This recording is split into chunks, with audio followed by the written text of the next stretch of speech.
I randomly found out Todd Howard was my daddy. I remember my mom taking me either to a Blockbuster or a Hollywood Video. And back in those days, those stores were equipped with a GameStop. So I immediately hit that right turn when I entered the store. And I remember looking for a specific game I can't remember anymore because I never ended up getting it. But me being a kid, I didn't want to go home empty-handed. So when my mom asked did I find the game, of course I said yes. And of course you can guess that game I randomly picked was the original Elder Scrolls 4 Oblivion. Whether that be fate or luck, that was my first entrance into the Elder Scrolls series. I popped that disc into the PS3 at the time, and man, oh man, did I have some fun.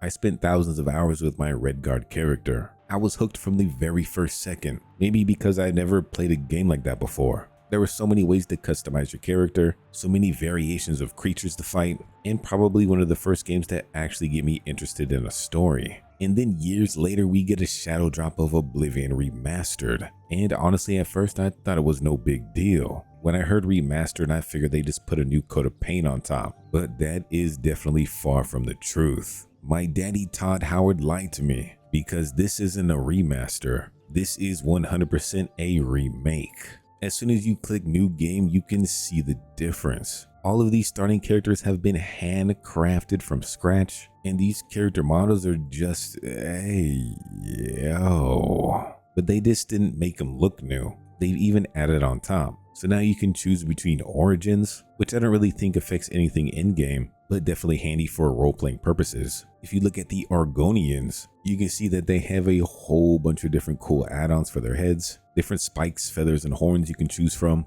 Even for Khajiits as well, you have a whole bunch of different hairy options. Meow. And even for the humanoid characters, these hairs are looking spicy. Even the leveling system has a few quality of life changes, so you're now more easily able to customize the way your character levels up. So there's no more trying to maximize your character, it's just play the game. Plus you can even dodge now, granted that you would achieve the appropriate level. Kind of sounds like Todd added some Skyrim mods into this. Now one of the things that really caught my eye were the animations. Something as simple as walking up a hill, walking down a hill, all of the new animations from the various creatures you encounter, and even combat. This is all smooth as butter. What I really like is how the sprinting looks, because it actually looks like you're sprinting. Even going into sneak mode has this cool slowed down animation, really getting your character into the zone. And honestly, it kind of looks like another Skyrim mod,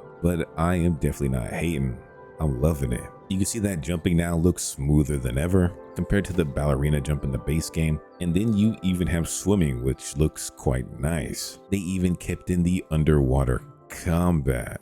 Hey, yo. Now if only Skyrim had this. Of course, spellcasting has some new animations as well. And I gotta say, Oblivion definitely has the hand above Skyrim when it comes to this, because you can have any weapon you want equipped, whether that be one-handed or two-handed, and still be able to use your magical spells. I've always loved that about Oblivion. I also love that you can actually tell the biomes apart. So if we go ahead and travel across the map, I mean, it's dark now, but you can see this shift in terrain. And instead of that all green grass in the previous area, you can see that this location is a little bit more dried out. So now locations feel varied and unique. And now instead of 5 people voicing hundreds of different characters in game, you will now hear a lot more variance in the voices, and not to mention the new facial animations. Hey yo, people will complain to complain, but this is a big upgrade. Those lips be lippin'. The UI is nice and clean, it's snappy, still has those cool sound effects. It's just satisfying and a nice improvement. There's even a plethora of new graphics options,